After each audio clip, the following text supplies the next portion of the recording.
नमस्कार जय जगन्नाथ। आज मु बनैया जाऊँगी कोबी पकोड़ी।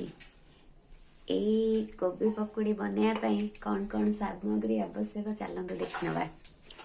प्रथम मु गोटे बड़ कोबी नहीं फुलकोबी छोट छोट कर काटी देछि। कोबी मुझे फास्ट कोबी नौ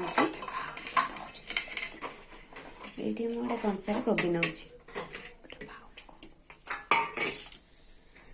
आज मु बिना पियाज रसुण कर चाहिए पियाज रसुण पकई करें पियाज पकई करें। किसी कंचा लंका नौ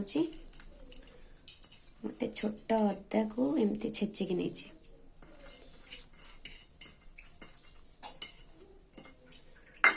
तापरे मुझे भूसंग पत्र नहीं ता सहित मु धनिया पत्र भी नहीं धनिया पत्र देखो धनिया पत्र भी नहीं सब पकईदेली। तापर मुझे हल्दी नौ हल्दीटा ऑप्शनल अच्छे आपण हिसाब से लंकागुंड ऐड करेंगे। लंकागुंड जस्ट ये लंकागुंड पकाऊँ कहीं मु कंचा लंका भी पकई थी तो ये लंकागुंड नौ। स्वाद अनुसार लुण पकेबे आपन जी लुण खाइबे आप लुण ऐड करेंगे। पकई देछि बर्तमान बेसन बेसन पकड़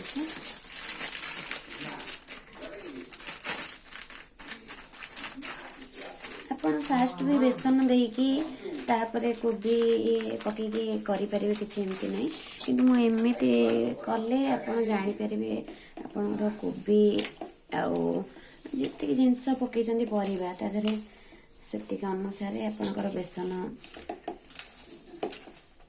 होची ना होची एमती कले जानी हुए से एमती पकई तो जस्ट पानी ऐड करिया पानी आस्ते आस्ते ऐड करिया।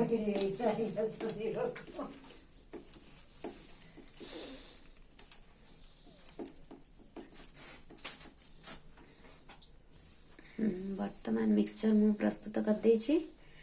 चलते ए स्टार्ट करिया। कड़े रे मु तेल गरम कर देछि।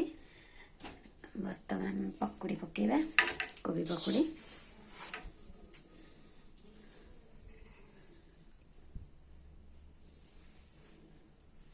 आपको रिक्वेस्ट करने चाहिए जो मैंने मो चैनल नुआ अच्छा दयाकोरी चैनल टी को लाइक करूँ सब्सक्राइब करूँ सांग मान सहित सेयार करूँ पाखे बेल आइकन टी को प्रेस करूँ जहाँद्वारा कि आपन को जो न्यू वीडियो मु अपलोड करी आपन प्रथम नोटिफिकेशन मिल। देखो मो पकोड़ी एमती भाव में पकई दूसरी आपण हिसाब से सेट करेंगे।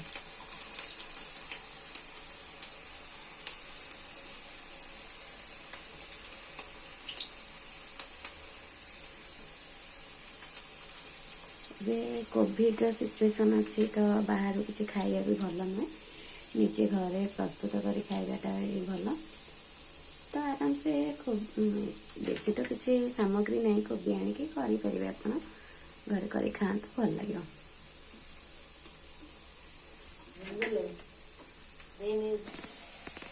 पकोड़ी आमर प्राय आसला एवं जो धनिया पत्र पड़ी तार बास्ना पकोड़ी को आहरी 2 गुण बढ़े दूसरी बहुत बढ़िया बास्ना आमर तो बारी धनिया से आहरी बढ़िया बास्ना आपण पकेबे धनिया पत्र बहुत भल लगे।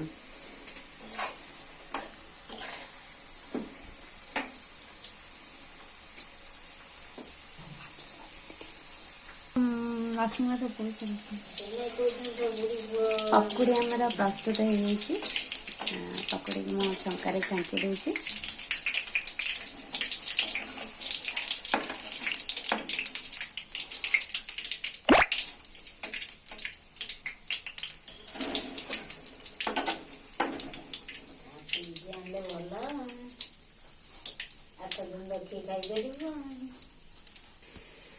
प्रस्तुत हो गरमा गरम कोबी पकोड़ी आपण चिली सॉस टमाटो सॉस सहित खाईपर देखो केते क्रिस्पी भल लगे खायापी आप बन खातु रही।